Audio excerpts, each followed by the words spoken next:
ఈ వీడియో చూసిన ప్రతి ఒక్కరూ ఓం నమ శివాయ అని కామెంట్ చేయండి. ఒకసారి శివపార్వతులు ఆకాశ మార్గంలో కాశీ నగరానికి వెళ్తున్నారు. వారికి గంగా నదిలో అనేక మంది యాత్రికులు స్నానాలు చేస్తుండటం కనిపించింది.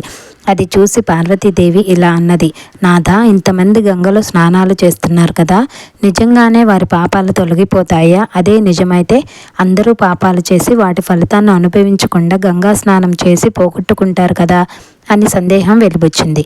ఈశ్వరుడు చిరునవ్వుతో, దేవి, ఇప్పుడు నేను ఒకటి చెబుతాను, నీవు ఆ విధంగా చేయి, అప్పుడు నీ ప్రశ్నకు సమాధానం దొరుకుతుంది అంటూ ఆమె ఏమి చేయాలో చెప్పాడు. ఆ ప్రకారం పార్వతి పండు ముత్తైదువ రూపం ధరించి గంగలో మునిగిపోతున్న ఒక వృద్ధుడిని చూపిస్తూ, దయచేసి నా భర్తను కాపాడండి అంటూ కేకలు వేయసాగింది. ఆ మాటలు విని చాలామంది గంగలో దూకి ఆమె పతి ప్రాణాలను రక్షించేందుకు సిద్ధమయ్యారు. అది చూసిన వృద్ధురాలు, అయ్యా, నా భర్తకు ఒక శాపం ఉంది.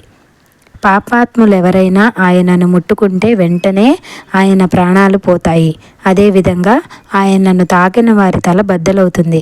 కనుక మీలో పాపరహితులైన వారు మాత్రమే ఆయనను రక్షించేందుకు పూనుకోండి అని హెచ్చరించింది. ఆ మాటలు విని అందరూ వెనక్కి వెళ్ళిపోయారు. ఒకే ఒక వ్యక్తి మాత్రం నదిలో దూకి కొట్టుకుపోతున్న వృద్ధుణ్ణి రెక్కపుచ్చుకుని తన వీపు మీద ఆయనను మోస్తూ ఒడ్డుకు తీసుకువచ్చాడు. వృద్ధురాలు అతనికి కృతజ్ఞతలు చెబుతూనే, నాయనా, నీవు ప్రాణాలకు తెగించి మరీ నా మాంగళ్యం దక్కించావు.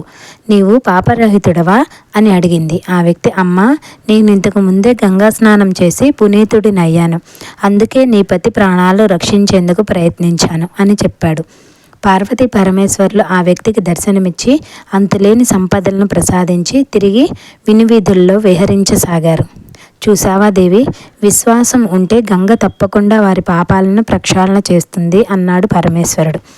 అర్థమైందన్నట్లుగా పార్వతి చిరునవ్వుతో తల పంకించింది.